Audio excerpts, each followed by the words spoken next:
अभी आपको electromagnetic induction और एसी के बारे में रिवाइज कराना है। मैं रिवाइज कराता इलेक्ट्रोमैग्नेटिक इंडक्शन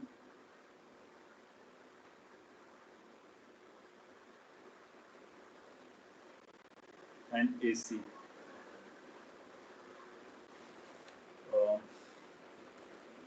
आपने इलेक्ट्रोस्टैटिक और कैपेसिटर कंप्लीट किया है, उसको कोई डाउट रहा हो तो आप पूछ लीजिए अभी भी, अगर कोई कंसर्न हो, क्योंकि ये चैप्टर उसी से आगे बढ़ता है। कुछ मैग्नेटिज्म के कॉन्सेप्ट यूज करता है और इसके बाद फ्लक्स कैलकुलेशन की बात करता है।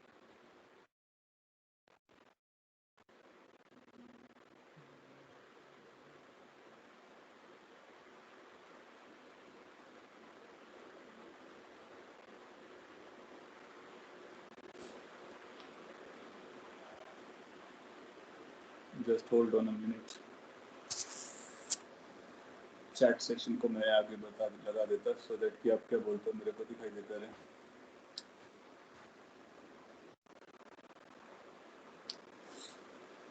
हाँ, वॉइस अभी वॉइस आ रहा है, अब होपफुली वर्क करेगा प्रॉपर्ली।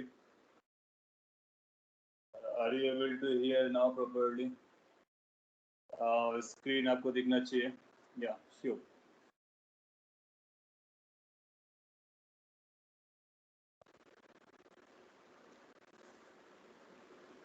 इलेक्ट्रोस्टैटिक के बाद में मैग्नेटिज्म आता है, तो उसमें मैग्नेटिक फील्ड आती है। मैग्नेटिक फील्ड वाला एक चैप्टर वो भी इम्पोर्टेंट है। किसी करंट कैरिंग वायर की वजह से कितना मैग्नेटिक फील्ड आता है डिफरेंट कॉन्फ़िगरेशंस के लिए, तो वो सारा कुछ आप जानते हो। उसके बेसिस पर हम एक क्वांटिटी डिफाइन करते हैं जिसको मैग्नेटिक फ्लक्स कहते हैं, B dot D S. Just like electric flux there is a magnetic flux. और क्या आप लोगों को पता है कि अगर कोई आपसे पूछता है कि इसकी वैल्यू बताइए, बी डॉट डी एस, सो अगर कोई आपसे इसकी वैल्यू पूछता है तो क्या बता पाएंगे what the value of B dot D X is going to have? ये नेट फ्लक्स है थ्रू अ क्लोज सरफेस, जिसको हम लोग गॉस लॉ में भी यूज करते हैं।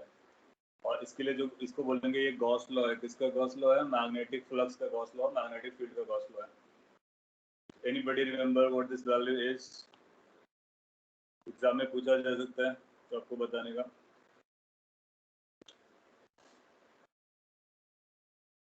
तो मैग्नेटिक फील्ड लाइन से आप याद रखिए, और ये बोल रहा है magnetic flux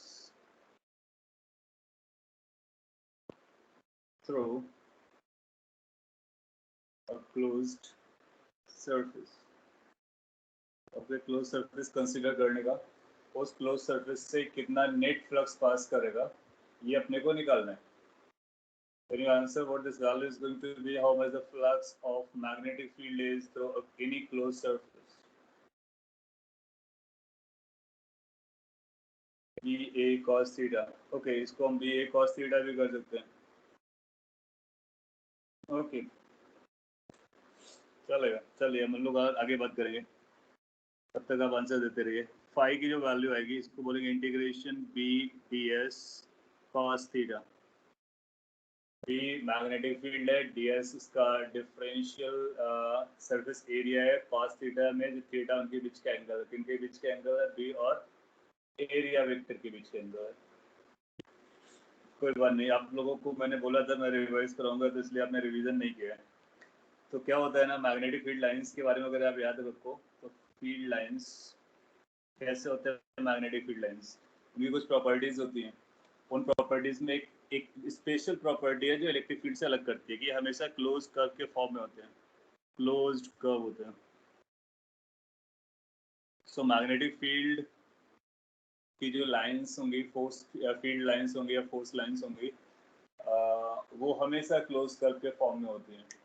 unlike electrostatic field lines जो कि पॉजिटिव चार्ज से इनिशिएट करती है, नेगेटिव पे टर्मिनेट करती है ना। जब जब यहाँ पर इन सर्किल लगा दिया जाएगा, इन सर्किल इसका मतलब क्लोज सरफेस से निकालना है, क्लोज्ड सरफेस। और किसी भी क्लोज सरफेस से जब कभी आप फ्लक्स निकालोगे हमेशा जीरो आएगा, it will always be zero. क्यों? क्योंकि जो भी फील्ड लाइन इंटर करेगी वो फील्ड लाइन बाहर जरूर निकलेगी। तो अगर आप एक स्फीयर इमेजिन करो और कुछ मैग्नेटिक फील्ड लाइंस में उसको रखो, एक मैग्नेटिक फील्ड लाइन एंट्री करेगी तो फ्लक्स इन गोइंग बताएगा, नेगेटिव बताएगा, फिर वो फील्ड लाइन बाहर आएगी तो फ्लक्स आउट गोइंग आएगा, पॉजिटिव आएगा। जितने फील्ड लाइंस इनसाइड जाएंगे उतने फील्ड लाइंस आउटसाइड भी जाएंगे। then you will count the total number of field lines is going to be 0. This is called Gauss law of magnetic field. आपने अपनी copy में लिखा होगा और बहुत पॉपुलर है, एग्जाम में पूछ लिया जाता है, तो आप इमीडिएटली बता देंगे कि B डॉट डी एस की जो क्लोज इंटीग्रेशन में वैल्यू होती है वो 0 होती है, नो मैटर कौन सा सरफेस है, वेदर स्फीयर, क्यूब, सिलेंडर और व्हाटसएवर। नोट कर लीजिए और इसको याद रखिए, नोट तो आपने कर ही रखा है, याद रखिए, वो ज़्यादा जरूरी है। एनीवे, फील्ड लाइंस में और भी इंपॉर्टेंट प्रॉपर्टीज होती हैं, लाइक कि वो कंटिन्यूअस होते हैं, दूसरा वो क्लोज कर्व बनाते हैं, उनकी डेंसिटी मैग्नीट्यूड को रिप्रेजेंट कर रही होती है, किसी पॉइंट पर टेंजेंट ड्रॉ करते हैं तो फील्ड की डायरेक्शन को बता देती है। तो इस तरह के वो जो पॉइंट्स हैं वो सारे पॉइंट्स आपको याद रखना है। डिफरेंस क्या है, ये क्लोज कर्व के फॉर्म में होते हैं, इलेक्ट्रोस्टैटिक वाले क्लोज कर्व नहीं होते। जम रहा है, इतना सुनाई दे रहा होगा तो अब लोग आगे बढ़ते हैं। मैग्नेटिक फील्ड का फ्लक्स कैलकुलेट करने के लिए आपसे बोल सकता है, हाँ जब भी कांस्टेंट होगा, यूनिफॉर्म होगा, यूनिफॉर्म, तो फिर इसको और सिंप्लीफाई कर लेंगे। इसका सिंप्लीफाइड वर्जन आएगा phi is equal to B A cos theta. यहाँ पर डी एस की जगह ए भी लिख सकते हैं, तो हम लोग generally B A cos theta लिखते हैं। ये तभी लिखेंगे जब बी यूनिफॉर्म होगा, when B is uniform, okay. और सिंस बी यूनिफॉर्म था इसीलिए आपने उसको इंटीग्रेशन से बाहर निकाला है, otherwise we won't be able to bring it outside the integration. I hope it's making sense, right? So आपसे क्वेश्चन पूछता है कि फ्लक्स निकालने का, एक बार फ्लक्स आएगा तो फिर हम ईएमआई के बारे में बात कर लेंगे। तो पहले हम लोग फ्लक्स कैलकुलेशन के कुछ एग्जांपल पिक कर लेते हैं। एग्जांपल कि लेट्स से अगर आपसे ऐसा कहता है कि यूनिफॉर्म मैग्नेटिक फील्ड लगा हुआ है, लेट्स से इस डायरेक्शन में मैग्नेटिक फील्ड यूनिफॉर्म लगा हुआ है और ये बी है, यूनिफॉर्म है। अब आप मैथमेटिक्स पढ़ कर चुके होंगे तो अब तक आपको ये पता चल रहा होगा कि how to find plane equation and all that. अगर उसकी भी ज़रूरत पड़ती है तो आप बता सकते हो। एनीवे, मैं आपको एक सिंपल बताने की कोशिश करता, फिगर दे करके, एरिया दे करके। So let me draw this coordinate axis y and z, 3 dimensional. ये x है, ये y है, ये z है। एक प्लेन बनाया जा रहा है, ये जो फील्ड लाइंस है वो किस डायरेक्शन में जा रहे हैं, प्लस x डायरेक्शन में जा रहा है, वो आपको देख करके पता चल रहा है। और पहले सिंपल पूछ लेते हैं, फिर इसके बाद आगे बढ़ेंगे। लेट्स से एक ये स्क्वायर है जिसकी ये डायमेंशन a है और ये डायमेंशन भी a है, और ये एक्स वाई प्लेन पे लाई कर रहा है। ये प्लेन नंबर 1 है, तो इस प्लेन नंबर 1 से कितना फ्लक्स जाएगा, फाई 1, ये बताएं। So find the flux passing through the shaded surface which is on the xy plane, which is a square, and field lines are parallel to x-axis in this space.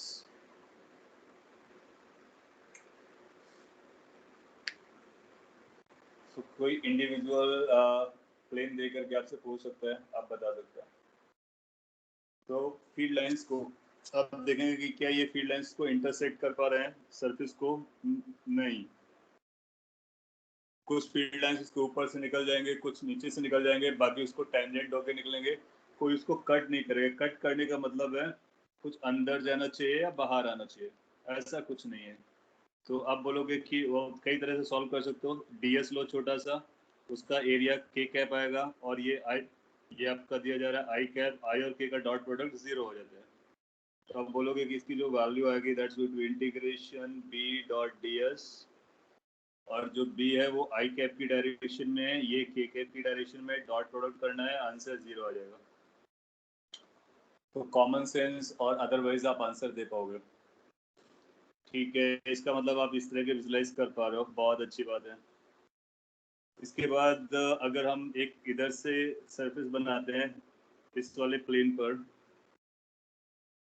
ZX plane पर, तब भी आपका answer 0 आ जाना चाहिए, क्योंकि अभी भी intersect नहीं करेगा, टच करके निकल जाएगा, टेंजेंशियली जाएगा तो 0 रहेगा। गुड। लेट्स से कि अब हम आपको दूसरा सरफेस बनाते हैं और उसके बारे में बात करते हैं। वो सरफेस ये है, ये 3 डायमेंशन में दिखाने की कोशिश है, और this is basically in the YZ plane, और ये भी ए डायमेंशन का है, जिसके कोऑर्डिनेट बोला जाएगा 0, 0, a। ऊपर वाला भी ए है। सो इस प्लेन से ये plane number 2, how much flux will be passing through this plane? B A का मतलब फिर आप समझ जाओगे एरिया ऑफ दिस प्लेन। तो इसमें आप देखोगे जो डीएस लोगे, डीएस भी आई की डायरेक्शन में आएगा, बी भी आई की डायरेक्शन में, डॉट प्रोडक्ट है तो जमेगा। तो क्या φ2 की वैल्यू आपको ये पता चल रही है? φ2 is going to be integration B dot D S, और डी ए की वैल्यू बी रखोगे, एक डी एस की वैल्यू डी ए या डी एस लिख सकते हो। cos 0 आ जाएगा, cos 0 1 होता है, बी यूनिफॉर्म की वजह से अलग आएगा, डी ए की वजह से ए बन जाएगा। तो b इंटू ए का मतलब पाई, दिस रेक्टेंगल है, स्क्वायर है, तो फिर ए स्क्वायर हो जाएगा। इस तरह का आंसर दे सकते हो। इसकी डायरेक्शन बता सकते हो कि ई इस डायरेक्शन में जा रहा है, प्लस एक्स डायरेक्शन में जा रहा है ना। इसके बाद एक थर्ड बनाते हैं और इसके बाद डन हो जाएगा। थर्ड प्लेन ऐसा है,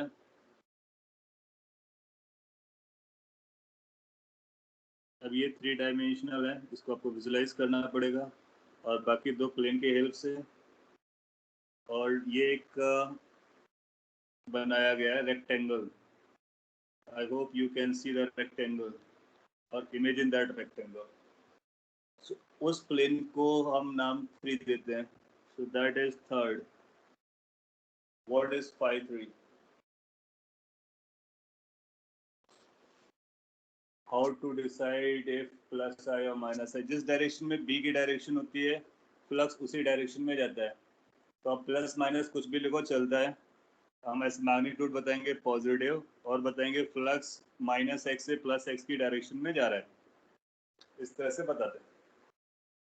अगर आपको थर्ड फेस क्लियर हुआ है सरफेस तो आप सॉल्व करें, नहीं क्लियर हुआ तो बताइए कौन, तो मैं एक्सप्लेन करता हूँ कौन सा थर्ड सरफेस लिया जा रहा है।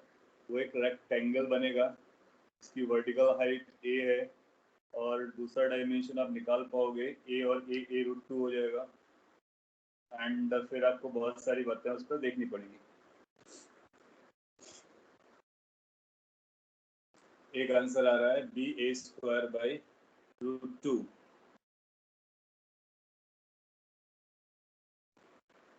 आप आपको ऑप्शन भी दे सकते हैं और ऑप्शन आपको दिए भी जा सकते हैं।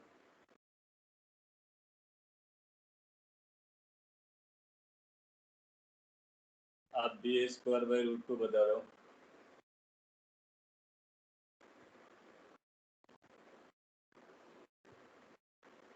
अब थोड़ा सा और टाइम ले लीजिए, मैं आपको ऑप्शन दे दे रहा हूँ। पहला ऑप्शन, दूसरा ऑप्शन, तीसरा ऑप्शन, चौथा ऑप्शन। φ3 की वैल्यू चाहिए। पहला ऑप्शन है बी ए स्क्वायर, दूसरा है root 2 B A square, sorry, तीसरा है B A square by root 2 और चौथा है नन। तो कई लोगों ने सी आंसर देने की कोशिश की है इन ऑप्शंस में से।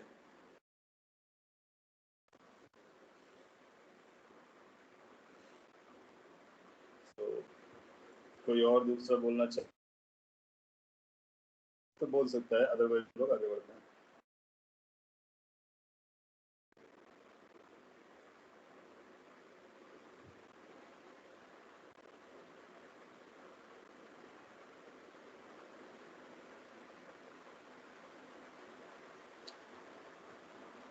अब कुछ बदलता हुआ आंसर आ रहा है, ए ऑप्शन। तो यहाँ पर कैलकुलेशन काफ़ी इम्पोर्टेंट हो जाएगी और थोड़ा सा इधर उधर किया तो फिर गड़बड़ हो जाएगा. How B and C are different, like on simplification they are equal. B में √2 ऊपर है, सी में √2 नीचे. ये जो ऑप्शंस दिए गए हैं वो आपको 5-3 के बारे में दिए गए.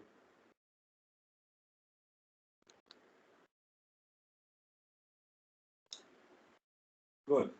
तो अब तक आपने ट्राई कर लिया है और आगे बढ़ते हैं. देखो क्या लिखोगे, आप लिखोगे फ्लक्स के लिए B.DA. यहाँ से प्रोसीड करते हैं. पहले तो हम DA निकालेंगे और DA और B के बीच का एंगल निकालेंगे. अच्छा, ये जो सरफेस आपको दिख रहा है ये इसका परपेंडिकुलर चाहिए, परपेंडिकुलर डायरेक्शन. तो इसकी परपेंडिकुलर डायरेक्शन किधर जाएगी ये अपने को पता करना है, और उसका B के साथ कितना एंगल बनेगा ये पता करना है. ना अब आप इसको कैसे पता कर सकते हो, चॉइस आपकी है. आप चाहो तो ये तो समझ में आ रहा होगा कि अगर इसका मिड पॉइंट लेते हैं, मिड पॉइंट, तो मिड पॉइंट के कोऑर्डिनेट हम बता सकते हैं कितने हो जाएंगे. क्या मिड पॉइंट के कोऑर्डिनेट आ जाएंगे a/2, a/2.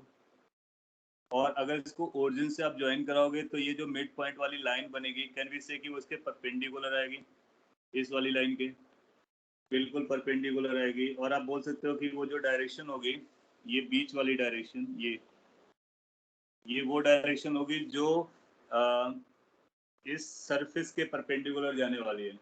तो इस सरफेस की डायरेक्शन में आप यूनिट वेक्टर भी निकाल सकते हो. क्या इसका यूनिट वेक्टर कुछ ऐसा बनेगा, i + k/√2, क्योंकि वो x और z के बीच से गुजर रहा है. तो बीच से जाने वाले वेक्टर को हम i + k/√2 बोल सकते हैं, यूनिट वेक्टर. मैंने एक कोऑर्डिनेट लिखा था, उससे भी आप चाहो तो वेक्टर बना लो, फिर उसके बाद यूनिट निकालोगे तो i + k/2 आ जाएगा. तो ये जो डायरेक्शन है n, वो वेक्टर a की डायरेक्शन है. अच्छा, b की डायरेक्शन कौन सी है, b की डायरेक्शन भी पता है आपको, तो इसको आप कैसे लिखोगे. b का मैग्नीट्यूड b है, dA का मैग्नीट्यूड d है, cos थीटा लगाना पड़ेगा, cos थीटा लगाना पड़ेगा. cos थीटा किसके किसके बीच का एंगल आएगा, कैन वी से कि वो एंगल आएगा i डायरेक्शन और इस डायरेक्शन के बीच का एंगल आएगा. आप चाहो तो डायरेक्टली भी देख सकते हो कि ये वाला एंगल बनेगा, ये कितना बनेगा, 45 बनेगा. और या फिर cos थीटा निकाल लो उस फंडे से कि जिसमें हम जानते हैं दो वेक्टर के बीच का. तो फर्स्ट वेक्टर डॉट दूसरा वाला वेक्टर a वेक्टर, देन आप लिखते हो b vector divide by magnitude of a which is 1, magnitude of b which is 1. इसको जो आप सिंप्लीफाई करोगे तो 1/√2 आ जाएगा, यानी cos फाई की वैल्यू cos थीटा की वैल्यू 1/√2 आई. थीटा 45 है. 45 यहाँ से भी आइडेंटिफाई कर सकते हो और यहाँ से भी कर सकते हो यूनिट वेक्टर को यूज करके. ना मैं यूनिट वेक्टर इसलिए बता रहा हूँ आपको क्योंकि कई बार ऐसा प्लेन देगा जिसमें हमको 45 डायरेक्टली नहीं दिखेगा, तो हम उस प्लेन के perpendicular normal to a plane बनाएंगे. आप 3D ज्योमेट्री यूज कर सकते हो जो वेक्टर्स में आप पढ़ते हो या फिर 3D में पढ़ते हो. तो उस प्लेन के परपेंडिकुलर डायरेक्शन को निकालेंगे, बी की डायरेक्शन से डॉट प्रोडक्ट करके cos थीटा निकालेंगे. एक बार cos थीटा आ गया स्टोरी बन जाएगी, क्योंकि एक cos थीटा कांस्टेंट आया है. तो अपने पास आंसर आएगा b जो कि फिक्स है. cos थीटा की वैल्यू 1/√2 है. dA का मतलब हुआ एरिया. ना एरिया किसका चाहिए अपने को, एरिया इसका चाहिए सरफेस का. सरफेस का एरिया कितना है, तो b को b रखिए. एरिया के लिए एक डायमेंशन a है, दूसरा डायमेंशन कितना पड़ेगा, a√2. तो ये बनेगा a × a√2, क्योंकि ये दूसरा स्क्वायर है, right, divide by √2. By the way φ3 की वैल्यू कितनी आ जा रही है, आप बोलोगे φ3 की वैल्यू आ जा रही है b × a². √2 से √2 कैंसिल आउट हो गया, तो एक √2 आया था एंगल की वजह से, दूसरा √2 आया था किसकी वजह से, डायमेंशन की वजह से. दोनों सेटल कर गया. Answer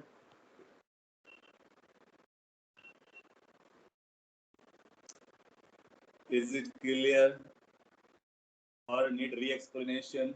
If it is, I can explain. If not, we can go ahead.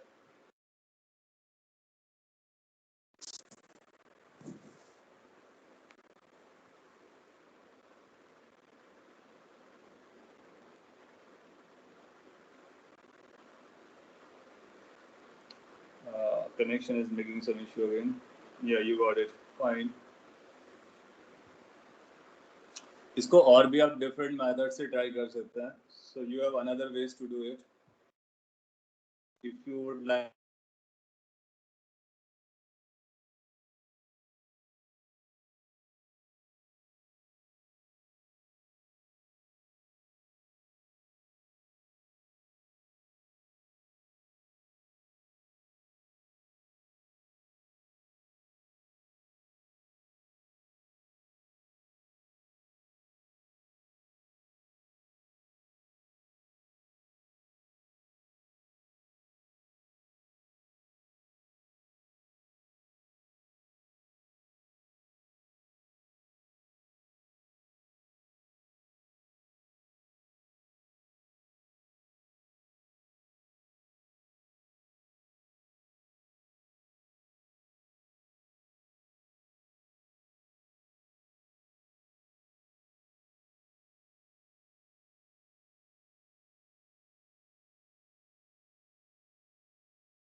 अभी सुनाई दे रहा है आपको?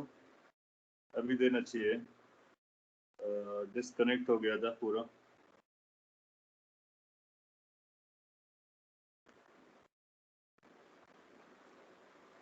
Can you see the screen and able to hear the voice? Yeah. So इसको हम ये बताना चाह रहे थे कि आप डिफरेंट मेथड से भी ट्राई कर सकते हो. That's going to be good. अभी थोड़ी नो स्क्रीन.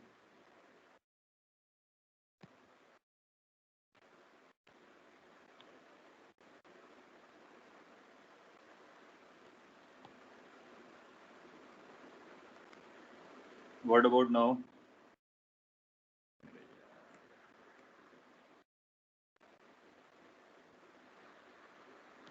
अब स्क्रीन आना चाहिए. बहुत हो गया. Are you able to see screen now? Yes. ठीक है, आगे बढ़ते हैं.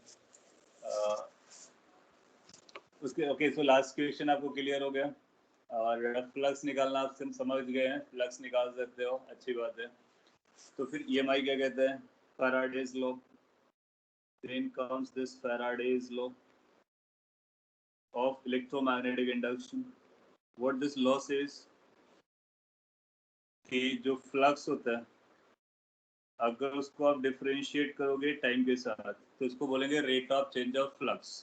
इस पे एक माइनस लगाओगे तो ये इंड्यूस्ड ईएमएफ के बराबर हो जाता है. सो किसी भी कंडक्टिंग लूप से पास होने वाला फ्लक्स अगर टाइम के साथ चेंज होता है तो उस कंडक्टिंग लूप पर एक ईएमएफ इंड्यूस्ड होता है और ये एक पाथ ब्रेकिंग रिजल्ट था.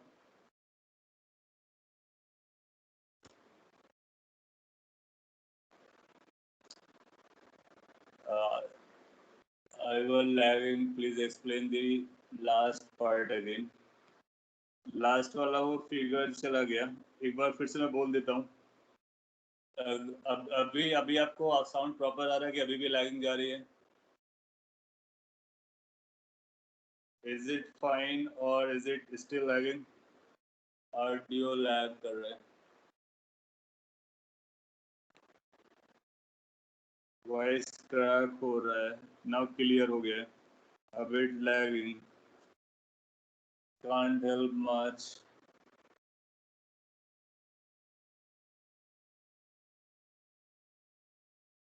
Minor lag चलेगा. If it is a minor lag, you can adjust. Previous वाले केस के लिए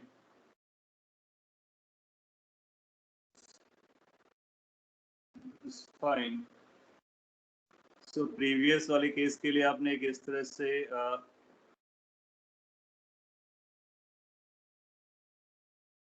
बैटरी में कनेक्ट कर लूंगा अभी.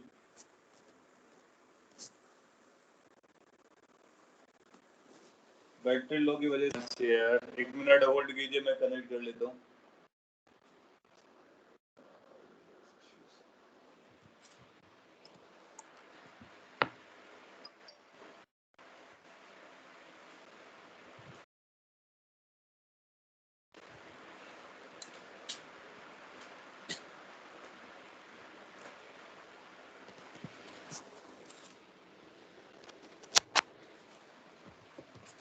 Need to wait for 1 more minute.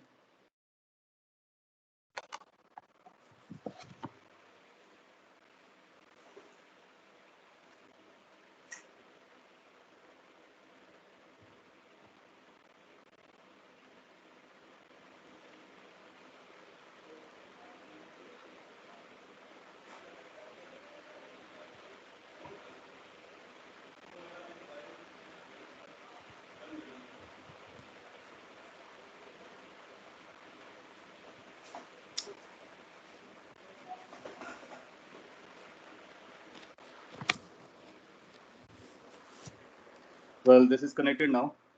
So please confirm whether things are proper now or not. I mean, voice lagging and the sound, screen, चल रहा है proper. Clear voice. Okay, fine. Thank you. So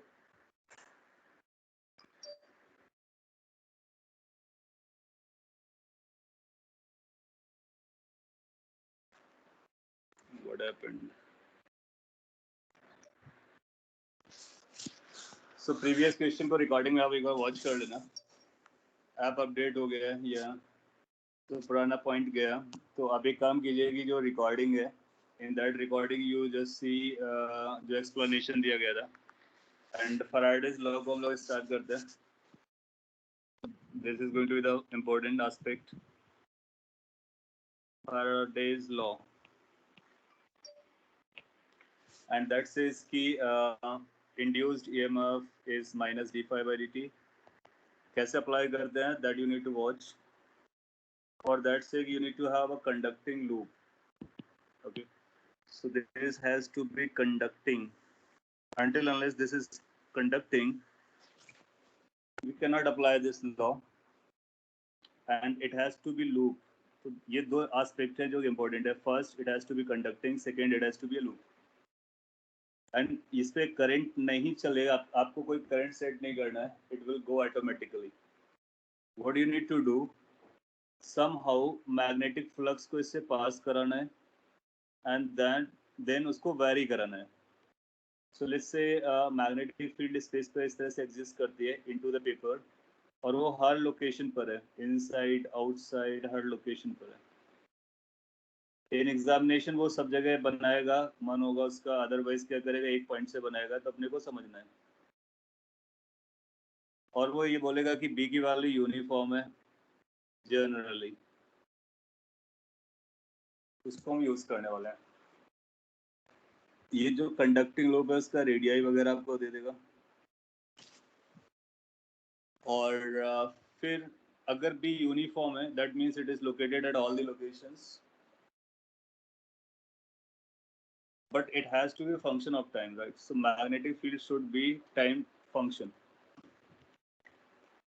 Since magnetic field time function होगा तो फिर आप इसे calculate कर सकते हो, flux how much that is going to be, integration b dot da. फिर आप बोलोगे b यूनिफॉर्म था, so we can write it as a b into a into cos theta. Then you see कि जो area vector है वो perpendicular to the screen है, और जो magnetic field है that is also perpendicular to screen. तो उस सिचुएशन में आप पाओगे कि it's going to be parallel to each other. तो ये टर्म जो है वो 1 हो जाएगा, 1 और -1 होगा, बट हम उसका मैग्नीट्यूड निकालेंगे तो वो 1 हो जाएगा, b into A pi R square हो जाएगा. नाउ सिंस बी टाइम का फंक्शन है तो आप D phi by D T निकालोगे। D phi by D T की जो वैल्यू आएगी उसमें आएगा pi R square into D B by D T. So whatever the function of magnetic field as a time given to you, you just differentiate it, multiply with the area of the loop, you will get how much d phi by dt is. और एक बार आपको ये पता चलता है तो आप ये बता सकते हो कितना ईएमएफ आया है। ईएमएफ ई की वैल्यू आती है minus D phi by D T. Magnitude wise आप ये ले सकते हो। डायरेक्शन के लिए आपको पता है कौन सा लॉ यूज करते हैं, लेंज लॉ को हम लोग यूज करेंगे और उससे हम करंट की डायरेक्शन बता देते हैं।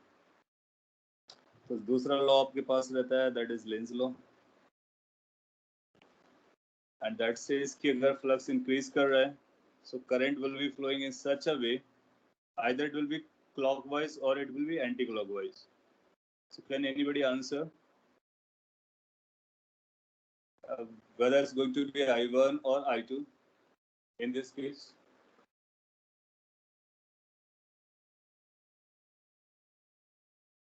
Suppose कर लीजिए फिगर है जो आपको दिया गया है, which type of current is going to go clockwise or anti-clockwise? Those who remember the concept जिन्होंने रिवाइज किया, if you don't तो मैं एक्सप्लेन करता। इसमें ये बताया जा रहा है कि मैग्नेटिक फील्ड टाइम के साथ बढ़ रहा है। Magnetic field is increasing over time.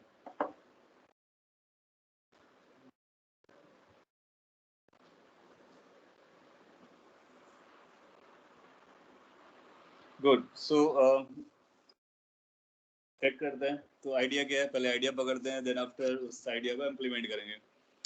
It says कि अगर फ्लक्स बढ़ रहा है, if flux is increasing then induced current tries to decrease it, or if flux is decreasing then induced current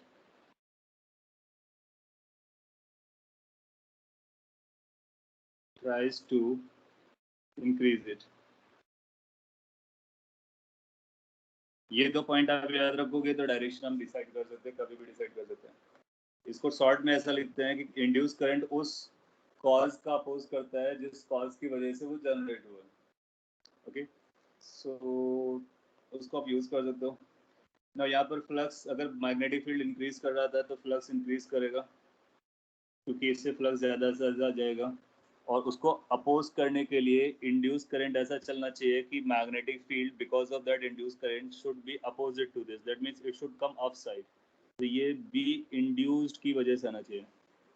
और बी इंड्यूस्ड इस तरह का कौन सा ला सकता है, I1 और I2। तो आप पाओगे कि I1 इनसाइड की तरफ ले जाएगा, I2 आउटसाइड की तरफ लेके आएगा, इसलिए हम I2 को करेक्ट बोलेंगे, I1 को रॉन्ग बोल देंगे। So this is the Lenz law. Lenz law says the current opposes the cause that creates it. उसके दो मीनिंग है, phi increases तो उसको डिक्रीज कराएगा, phi decreases तो उसको इंक्रीज कराएगा। या तो आपसे डायरेक्शन पूछ सकता है करंट के बारे में, और या फिर आपसे पूछ सकता है कितना ईएमएफ है। सो ये ईएमएफ हो गया, उसका मैग्नीट्यूड भी बता सकते हैं और डायरेक्शन भी बता देते हैं। और अगर ये I2 अपने पास आ रहा है, इसका मतलब जो ईएमएफ आया होगा वो कुछ इस तरह से ईएमएफ बना होगा। मैं एक बार फिर से रिपीट करता हूँ, please pay attention. Lenz law बोलता है इंड्यूस करंट उस सेंस में ट्रैवल करती है जिससे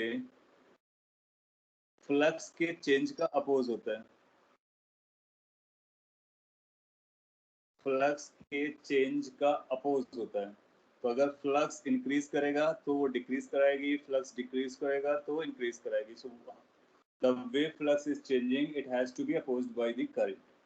मैं आपको कुछ एग्जांपल देता हूं, उस एग्जांपल से आप इसको क्विकली आंसर करने की कोशिश कीजिए, क्लियर भी हो जाएगा और आपकी प्रैक्टिस भी हो जाएगी।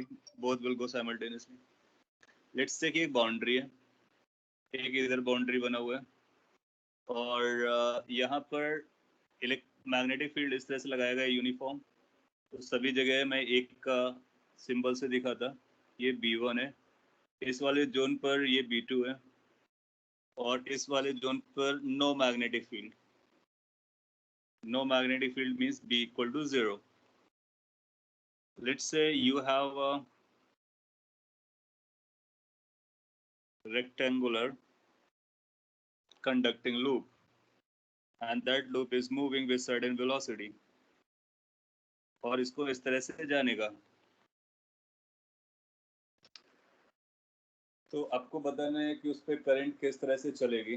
पहला, जिस सिचुएशन में दिखाया गया उस सिचुएशन बताना है. दूसरा, जब यहाँ पर आएगा तब बताना है. थर्ड, जब यहाँ पर आएगा तब बताना है. फोर्थ, जब यहाँ पे चल रहा होगा तब बताना है. और फिफ्थ यहाँ पे बताना है. So this is the second situation. That's the third. That's the fourth. That's the fifth. We can call it as first, second, third, fourth, and fifth. Now you need to answer one by one. First में magnetic field zero है. Second में magnetic field in outwards है. Third में magnetic field into है. आपको बताना है ये first case में current किस direction में travel करेगा. So पहले first case का आंसर दिया जाए.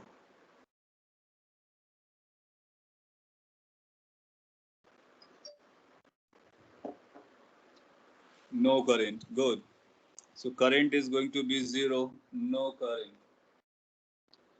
Then what about the second case? अगर आपको first clear हुआ, तो can you answer for the second case?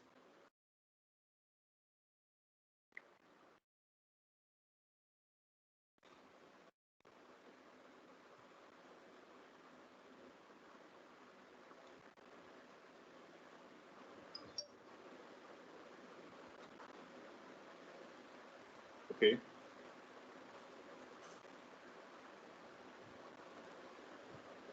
I'm getting clockwise as an answer. Let's see. Second को मैं explain करता, वहाँ से आपको ideas लगे रहेंगे बाकी सबके भी.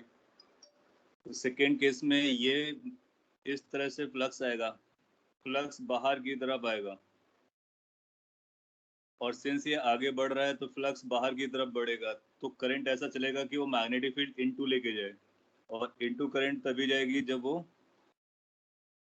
क्लॉकवाइज चलेगा.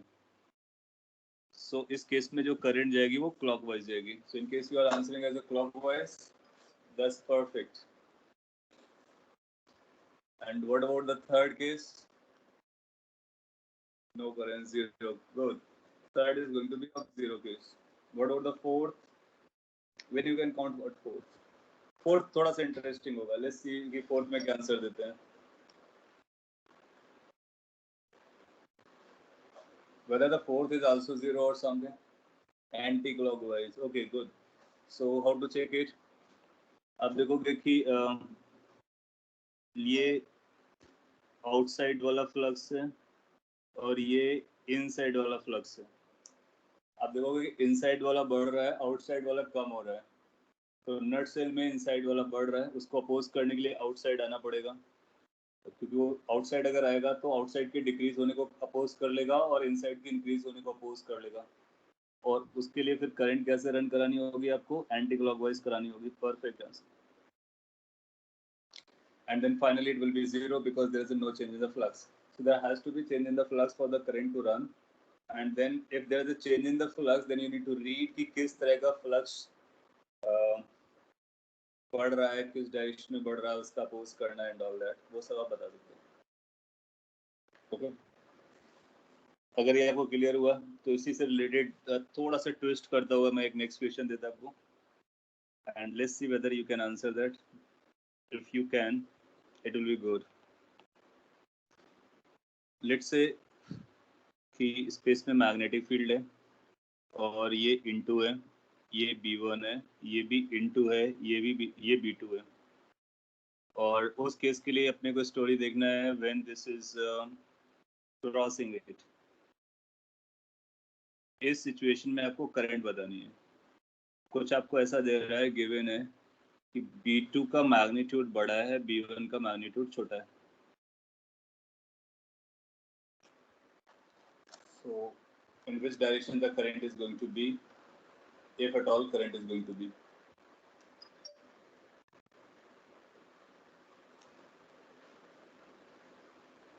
Well, एक आंसर एंटी क्लॉकवाइज जा रहा है.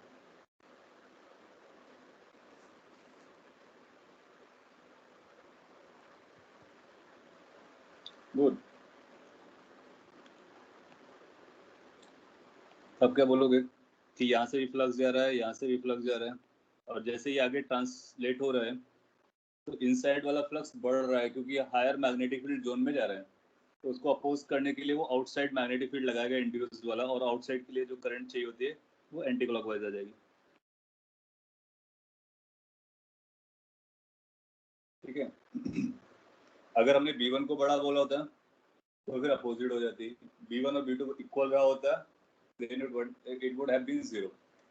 तो उस तरह से भी हम डिसाइड कर पाते हैं. Perfect. So this is how you can calculate flux, its variation, and EMF or current produced by it.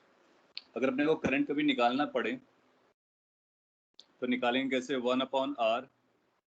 आप ऐसा बोल लीजिए कि EMF induced EMF upon R आएगा. इंड्यूस्ड EMF के लिए आप लिखोगे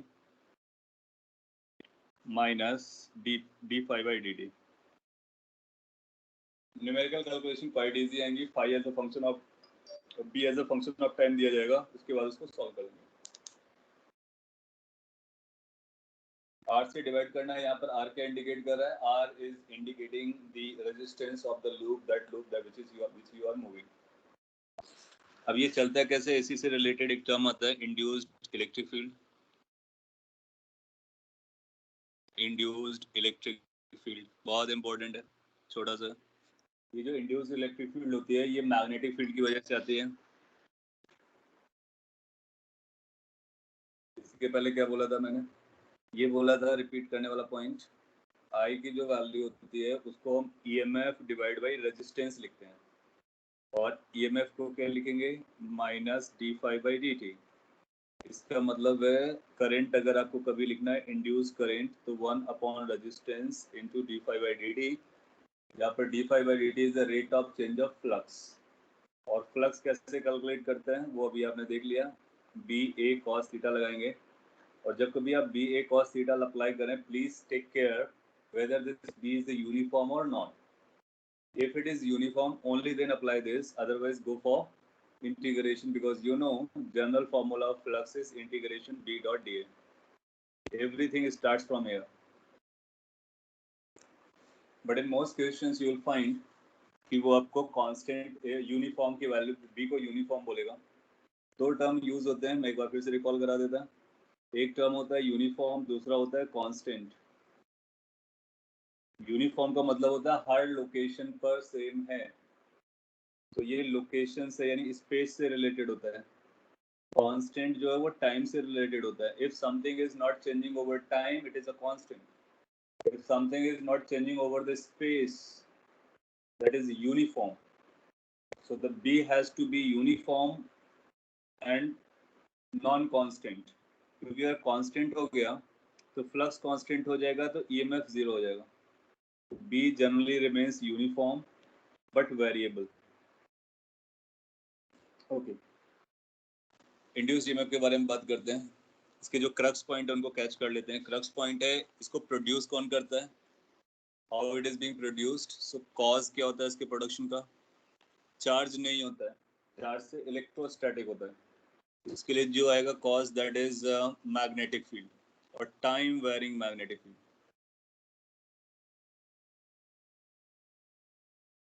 So time varying magnetic field produces induced electric field.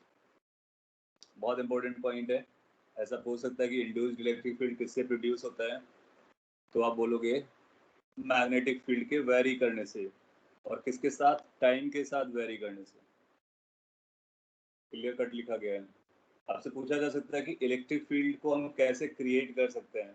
कई सारे ऑप्शन देगा. एक उसमें होगा चार्ज. तो क्या हम चार्ज से इलेक्ट्रिक फील्ड इंड्यूस कर सकते हैं? यस. क्या हम मैग्नेटिक फील्ड से के टाइम वेरिएशन से कर सकते हैं? यस.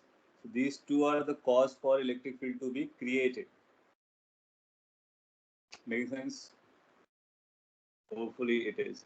तो जो सेकेंड वाला है वो इंड्यूस कहलाता है। इसकी और खास बात क्या है, इम्पोर्टेंट पॉइंट इज दिस कि ये इसका जो फील्ड लाइन है, फील्ड लाइन वो क्लोज्ड कर्व की तरह होता है, क्लोज्ड कर्व होता है। जबकि इलेक्ट्रोस्टैटिक में आपने देखा था, electrostatic field lines, they are never in the form of closed curve, they are always start from positive charge terminate to the negative charge। इतना जोर मैं इस वजह से दे रहा हूँ क्योंकि these are the crux point that makes a difference while you are answering। Next point जो है, ये जो इलेक्ट्रिक फील्ड है ये नॉन कंजर्वेटिव होती है, non conservative, again important point. तो इंड्यूस्ड पोटेंशियल डिफरेंस नहीं आता है। तो कभी आपको ऐसा वर्ड बोलता है कि what is induced electric potential, तो आप बोलोगे ऐसा टर्म अच्छा नहीं लगेगा क्योंकि इंड्यूस्ड इलेक्ट्रिक फील्ड से पोटेंशियल नहीं बनता है। इलेक्ट्रोस्टैटिक से पोटेंशियल बनता है because this is non conservative, we can not define, लिख देता हूं मैं, we can not define potential और potential energy. Next important point इसमें था कि इसका जो वर्क डन होता है, सिंस ये कंजर्वेटिव नहीं है तो ये पाथ इंडिपेंडेंट है, इसका वर्क डन पाथ पे डिपेंड करता है। So work depend on path, ये बेसिकली उसी की कहानी है क्योंकि कंजर्वेटिव है, कंजर्वेटिव नहीं है तो पाथ पे डिपेंड करता है। तो कभी एक साइक्लिक पॉइंट पर चलते हैं तो उसका वर्क डन जीरो नहीं आएगा। मीनिंग इज कि अगर एक चार्ज को आप यहाँ से लेकर के चलाओ और यही इलेक्ट्रिक फील्ड लाइन है और इसको एक पूरा राउंड लगवा दो तो इसका वर्क डन जीरो नहीं आएगा। क्यों? क्योंकि ये कंजर्वेटिव नहीं है। इसलिए इसका वर्क डन के लिए फिर हम क्या करेंगे, निकालेंगे Q into E, that is the force dot dr, इसको इंटीग्रेट करेंगे। और it is non electrostatic in nature. Yes, ये नॉन इलेक्ट्रोस्टैटिक है, वो भी पॉइंट आप लिख सकते हो क्योंकि ये मैग्नेटिक फील्ड से आ रही है, तो हम बोलेंगे नॉन इलेक्ट्रोस्टैटिक है।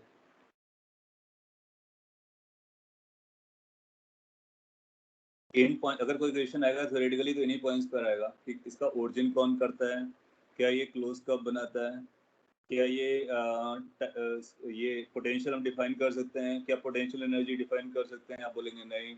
Weather it's conservative, you say no. Whether it's work depends on path, you say yes. और इससे सब बात करते हैं, यही इलेक्ट्रिक फील्ड कॉज करती है इसको, चार्ज को मूव कराने के लिए, हेंस इंड्यूस करंट आती है। और इस केस में आप पाओगे कि इसका वर्क डन कितना आ जाएगा, वर्क डन आ जाएगा Q into E into 2πr। अगर ये इलेक्ट्रोस्टैटिक रहा होता तो वर्क डन क्लोज पाथ पे जीरो आता है क्योंकि वो इक्विपोटेंशियल हुआ करता था, यू नो दैट। सो ये इंड्यूस इलेक्ट्रिक फील्ड से रिलेटेड कुछ पॉइंट्स हैं। इसको कैलकुलेट कैसे करते हैं, आप बोलोगे कि E डॉट डी एल, इसकी जो वैल्यू होती है वो माइनस d∅/dt के बराबर होती है। इसको हम नट सेल में फैराडेज लॉ कहते हैं। तो फैराडेज लॉ इसको भी कहा जा सकता है। जो मैक्सवेल की 4 इक्वेशन होती हैं उसमें एक ये इक्वेशन भी आती है। सो मैक्सवेल की 4 इक्वेशन का पार्ट है फैराडेज लॉ। और मैं अभी लिख देता हूँ कौन कौन सी मैक्सवेल की 4 इक्वेशन है, बाकी उसके बारे में बात कर लेंगे। मैक्सवेल्स 4 इक्वेशंस, ये इलेक्ट्रोमैग्नेटिक इंडक्शन में लोग पूछते हैं। बहुत इंपॉर्टेंट 4 इक्वेशंस हैं। कौन कौन से हैं? पहली इक्वेशन वो है जिसमें हम यूज करते हैं Gauss law, electrostatic Gauss law.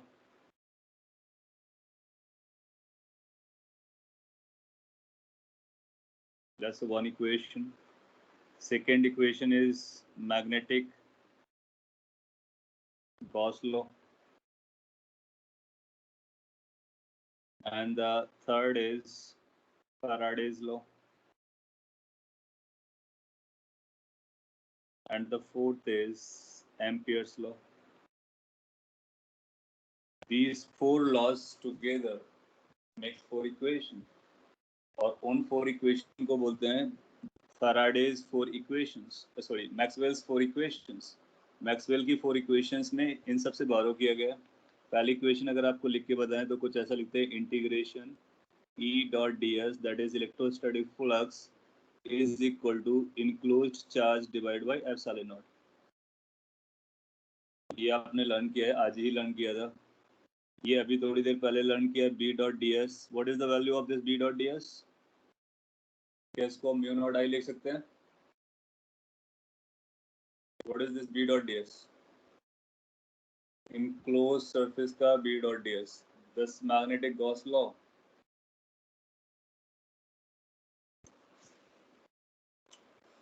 थोड़ी देर पहले हम लोगों ने बात की थी, इसकी वैल्यू कितनी रहती है? 0। Faraday's law, E dot dl, E dot dl is minus d phi by dt, d phi b by dt, और Ampere's law, integration b dot dl, this is mu naught into I enclosed. So आप देखोगे similar type की equations आपको मिलती हैं। So these four equations are known as Maxwell's four equations. और अब आपको थोड़ा सा जानकर के हैरानी होगी कि ये इक्वेशन सब अलग अलग है। ये गॉस ने दिया था, ये भी गॉस ने दिया था, ये फैराडे ने दिया था, ये एम्पियर ने दिया था, लेकिन इन सबको नाम इन्होंने अपना दे दिया Maxwell's equation.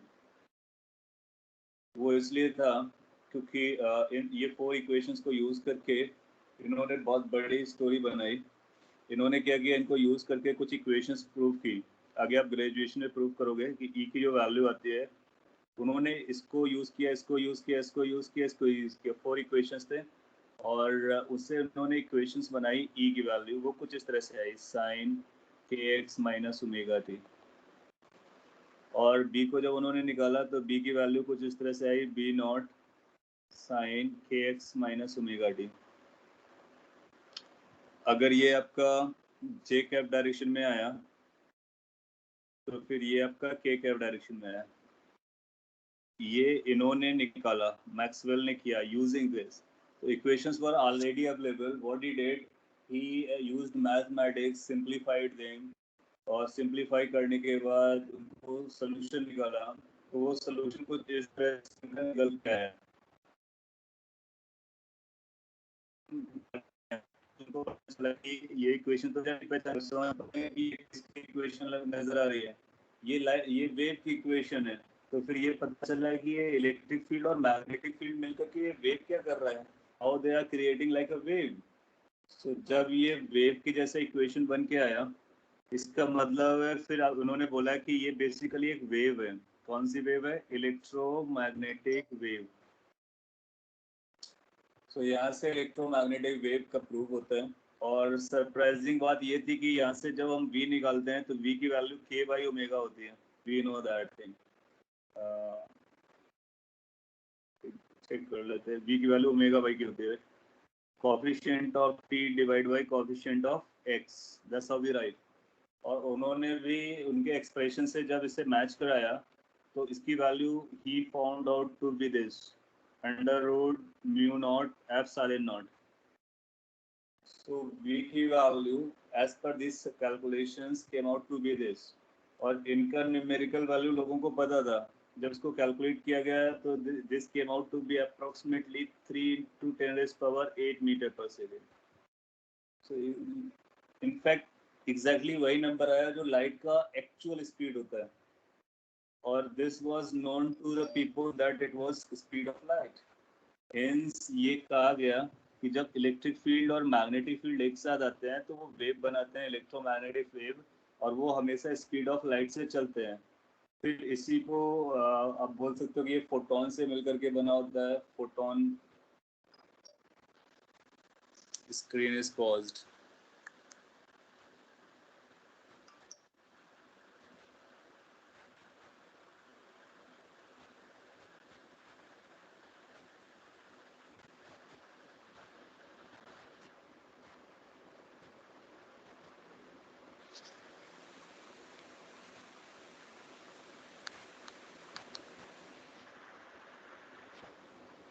Is the screen now?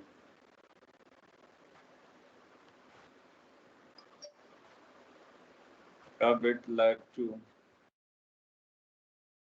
कुछ भी नहीं दिखा लिखा हुआ। अभी आपको कुछ दिखा हुआ? Are you able to see the screen now?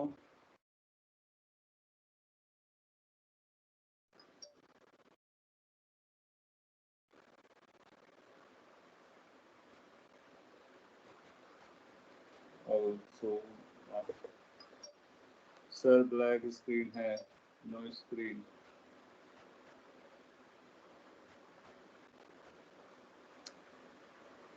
Just hold on, मैं एक बार रीजॉइन करता।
Now it should be visible.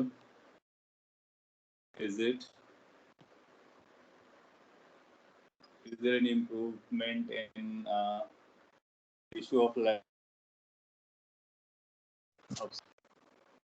अभी कोई इम्प्रूवमेंट आया हो तो हम लोग आगे बढ़े। स्क्रीन अब आपको दिखनी चाहिए।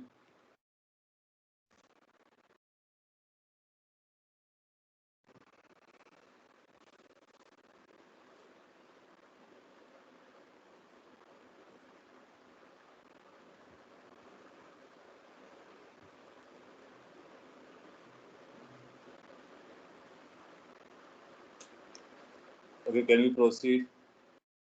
अगर आपको ये समझ में आ गया, सो ये पॉइंट याद रखने का। ये 4 इक्वेशन है। आपसे पूछ सकता है which are the equations of Maxwell, so you say these are the equations. अभी आप पढ़ रहे हो फैराडेज इक्वेशन, तो फैराडे इक्वेशन यहाँ पे आपको समझता है।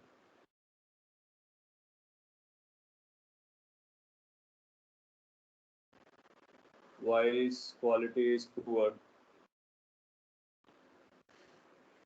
आई थिंक ये सारा कुछ स्पीड ऑफ नेट को लेकर के है। Otherwise it should function, nothing seems to be this, उसका fluctuation is causing the problem। अब वो 5 हो जाना चाहिए। अब तो हम लोग आगे बढ़ते हैं। होपफुली कि इम्प्रूव हुई है थोड़ी सी speed. Everything is clear as of now, clear now, voice is clear, good। Okay, that's good, so that we can complete it, otherwise it will be left for the next day। So हाँ, तो अभी तक आपने ये समझा कि E dot dl this is going to be equal to minus d5 over dt। Make sense? इसको use करके हम कैलकुलेशंस भी करते हैं। तो ये रिजल्ट जो बनाया था उसको एक बार मैं रिकॉल करा देता। लेट्स से एक स्पेस है और इस स्पेस पर फील्ड केवल इतने पे पाया जाता है, यहाँ पर। दैट इज सम सिलिंड्रिकल और सर्कुलर जोन। ये सिलिंड्रिकल इसलिए बोल रहे हैं कि टॉप से अंदर की तरफ फील्ड लाइंस जा रही हैं जो कि यूनिफॉर्म है, और ये मैग्नेटिक फील्ड है जो कि टाइम का फंक्शन है। और ये जो बाउंड्री है, that boundary has a radius. इसकी रेडियस कैपिटल आर दी गई है।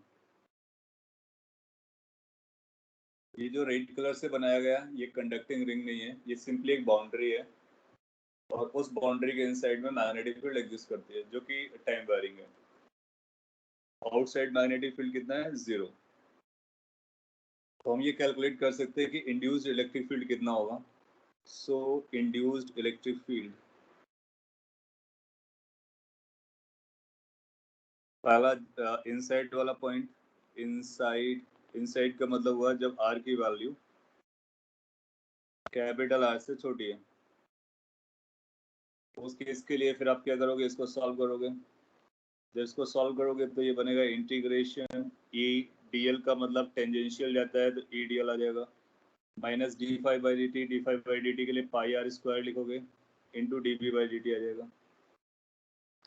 तो ये बन जाएगा E into two pi R. ये हम लोग प्रूफ ऑलरेडी कर चुके हैं, आप डायरेक्टली फॉर्मूला रिकॉल कर सकते हो। तो फॉर्मूला क्या बनता है, E is equal to minus R by two D B by D T. So किसी भी इनसाइड पॉइंट पर कितना इंड्यूस्ड इलेक्ट्रिक फील्ड आएगा वो ये फॉर्मूले से गवर्न होता है। री एक्सप्लेन करना होगा तो आपको बोलना होगा। आउटसाइड के लिए क्या चलेगा, R is greater than capital R. तो जब हम इससे आगे बढ़ते हैं तो आपको पता चलता है कि इसमें आपको क्या लिखना होगा, कैपिटल आर, और यहाँ पे स्मॉल आर आएगा। तो ये बनेगा E is equal to minus R square divide by twice R D B by D T. ये दो फॉर्मूलाज आपको याद रखने होते हैं। इसके बेसिस पर कौन सा ग्राफ आता है वो भी आपको याद रखना होगा, और अगर वो आप याद रखते हो बहुत सारी स्टोरी कंप्लीट हो जाएगी वहीं पर। और जो ग्राफ है एक बार मैं ड्रॉ कर देता हूँ, हालांकि आपको पता होगा इंड्यूस्ड इलेक्ट्रिक फील्ड डिस्टेंस के साथ कैसे वेरी करता है। तो magnitude of induced electric field है और ये आर है। तो आप पाओगे कि पहले इनसाइड में ये लीनियरली जाता है, D B by D T को कांस्टेंट पकड़ लेते हैं, वो टाइम का फंक्शन है, उससे इसका कोई फर्क नहीं पड़ने वाला है, और हम आर के साथ प्लॉट कर रहे हैं तो ये चला जाता है। मैक्सिमम कहाँ पर होती है, आउटसाइड बी जीरो। हाँ आउटसाइड बी जीरो है, आउटसाइड बी जीरो है तो उसकी वजह से फील्ड उसकी वजह से इंड्यूस नहीं आएगा, लेकिन अंदर वाली की वजह से आएगा। So because of inside one, ये वाला आंसर आएगा। यहाँ पर जो सेकंड वाले में डी बी लिखना है वो कौन सी लिखनी है, ये बी टी टी वाला फंक्शन वाला लिखना है। तो दोनों में हमको वही वही मैग्नेटिक फील्ड लिखना है जो इनसाइड है। इवन दो आउटसाइड का मैग्नेटिक फील्ड जीरो है तो उसको हमने कंसीडर किया, तो इसका मतलब इसमें हम बी की जगह जीरो नहीं लिखेंगे, B will be written that is which is inside. Okay, linear then hyperbolic है, ऐसा आप बोल सकते हो। सेकंड वाला हाइपरबोलिक है ये, तो इस पे डायरेक्ट क्वेश्चंस बनता है। तो ये आपका ईएमआई था, इलेक्ट्रोमैग्नेटिक इंडक्शन, और उससे related flux calculation, EMF calculation, current calculation, induced electric field का कैलकुलेशन। आगे बढ़ने से पहले मैं आपको एक छोटा सा एग्जांपल देता हूँ और आपको बताना है कि क्या आंसर आने वाला है। ठीक है, it says find induced magnetic field नहीं, induced electric field if B is given as t square plus 2t plus 3 Tesla at t equal to 1 second। तो अपने को ये t equal to 1 second पे निकालना है, and at r is equal to r by 3। और situation ये है, एक फिगर आपको बना के दिया जाएगा। So this is the situation, जो फील्ड एक्ट कर रहा है वो इस वाले पोर्शन में, आर वाले पोर्शन में, और ये मैग्नेटिक फील्ड है बी जिसकी हम लोगों ने बात की है। आउटसाइड मैग्नेटिक फील्ड एग्जिस्ट नहीं कर रही है, वो जीरो है, और आपने आर बाई थ्री पे जाना है। तो लेट्स से कि ये पॉइंट है R by three, P point है, इस पी पॉइंट पर कितना इंड्यूस्ड इलेक्ट्रिक फील्ड आएगा उसकी वैल्यू आपको बतानी है।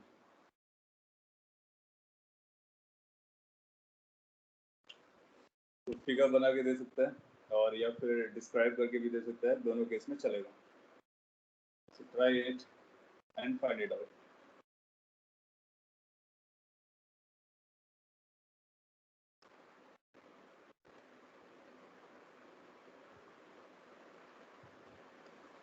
एक आंसर 2r/3 है, वो वेरीफाई भी किया जा रहा है।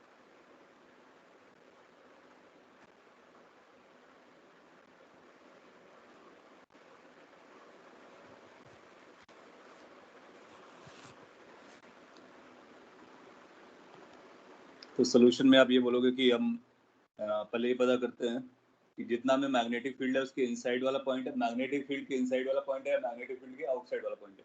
So this point is of inside. That means R is less than the boundary of magnetic field. So how much the formula it carries?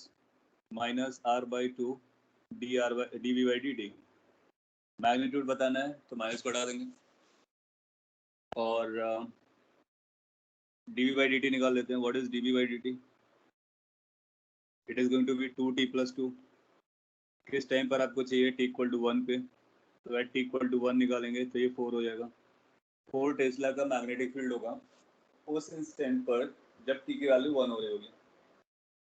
चलता है. अच्छा, r की जगह पे कितना लिखना है? कैपिटल R by 3, वो भी चलता है. तो E का जो मैग्नीट्यूड आएगा क्या उसको हम लिख सकते हैं? R by 3 by 2 into 4, that is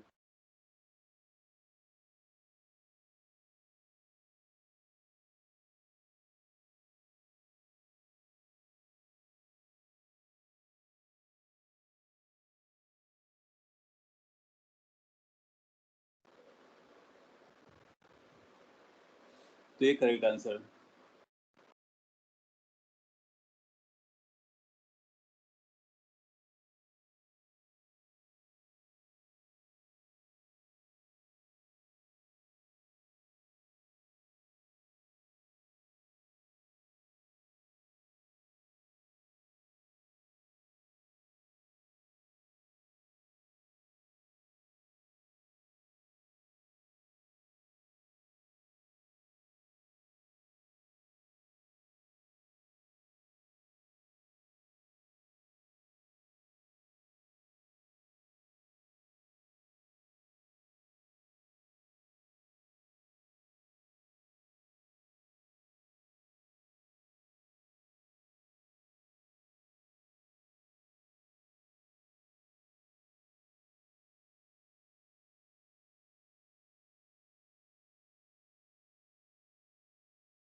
Is the screen back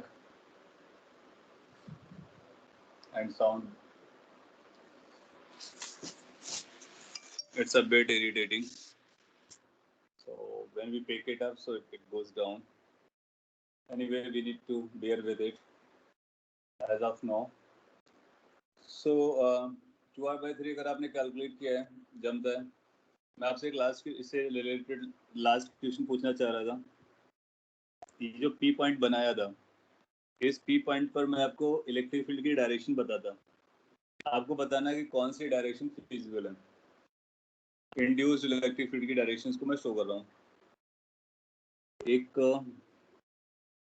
इस डायरेक्शन में E1, एक इस डायरेक्शन में E2, ये 90 डिग्री वाली डायरेक्शन है. एक रेडियली आउटवर्ड E3, एक उस पी पॉइंट पर सपोज कर लीजिए ये 4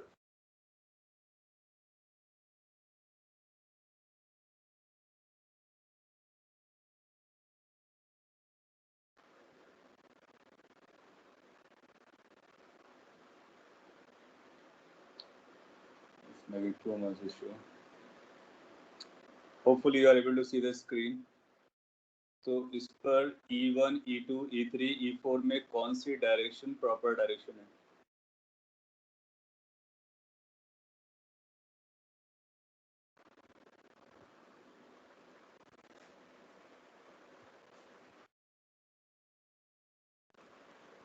Which direction is the proper at point P for field? एक आंसर E1 बताया गया.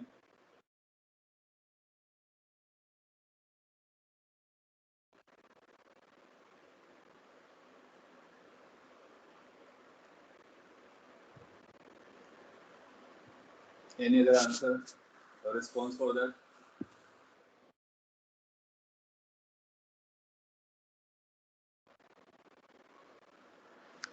अभी चल रहा होगा most likely. Okay, seems to be.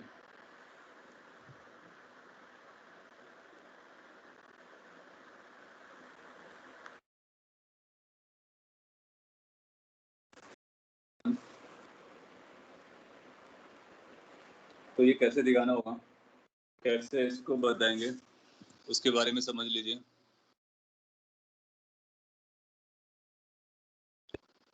For that thing आपको क्या करना होगा, एक सर्कुलर पार्ट कंसीडर करना होगा जो वहां से पास करेगा.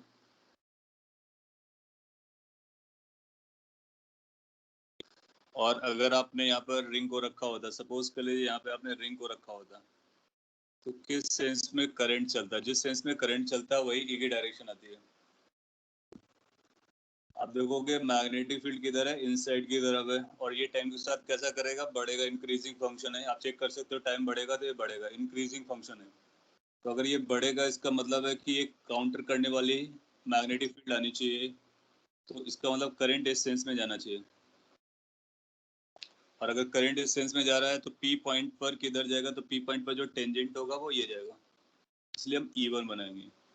सो अपने पास ऑप्शन दो रहेंगे, या तो E1 या फिर E2. It has to be tangent on the this circular part. E3 E4 का आंसर नहीं लगाएंगे. अब 1 2 में कौन सा होगा, वो बी पर डिपेंड करेगा और बी की डायरेक्शन पे डिपेंड करेगा. तो वहां से पास होने वाले एक रिंग बनाओ कंडक्टिंग, फिर देखो उस पर करंट किस सेंस में जाएगा, उसके अकॉर्डिंग फिर आप आंसर करो. ओके, तो ये पार्ट हो गया आपका इससे रिलेटेड. इसीलिए इंडक्शन में EMI में एक इंडक्टर करके डिवाइस भी आती है. ये जस्ट लाइक कैपेसिटर होता है, और इसको हम इंडक्टर को L से लिखते हैं. इसका A पॉइंट इधर होगा, B पॉइंट अगर इधर है, और करंट इस तरह से फ्लो कर रहा है, तो इसको भी हम सर्किट में यूज कर लेते हैं. And we write it as like VA minus VB, that is the potential difference, which is V is going to be equal to L di by dt.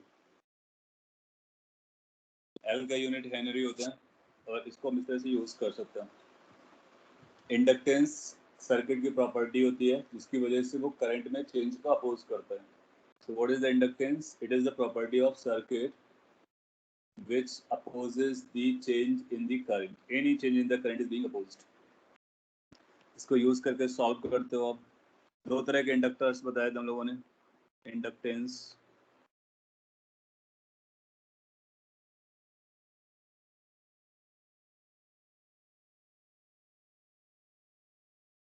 ये सिंगल कॉइल है, तो वो coil अपने खुद की वजह से इंडक्टेंस लेके आ रही है, इसलिए L यूज कर रहे हैं. दो कॉइल्स होंगी तो हम लोग M यूज करते हैं, जैसे ट्रांसफार्मर में यूज करते हैं. हाँ, you can say some sort of inertia, कि जो करंट है वो उसको सेटल रखना चाहता है, करंट चेंज आया तो फिर वो उसको अपोज करता है. It's lagged again. नाउ आपसे इंडक्टेंस की वैल्यू कैलकुलेट करा सकते हैं. तो कैसे कैलकुलेट करते हैं, आपने ये देखा था कि जो फाई की वैल्यू होती है वो L I के बराबर होती है, और फाई की वैल्यू जो होती है वो M I के बराबर होती है. ये φ2 φ1 होता है, और इसमें L के केस में एक ही रहता है. तो आपको क्या करना है, फ्लक्स निकालना है, करंट से डायरेक्टली प्रोपोर्शनल आएगा, जो भी आएगा वो L हो जाएगा. जैसे कि आपने पढ़ा होगा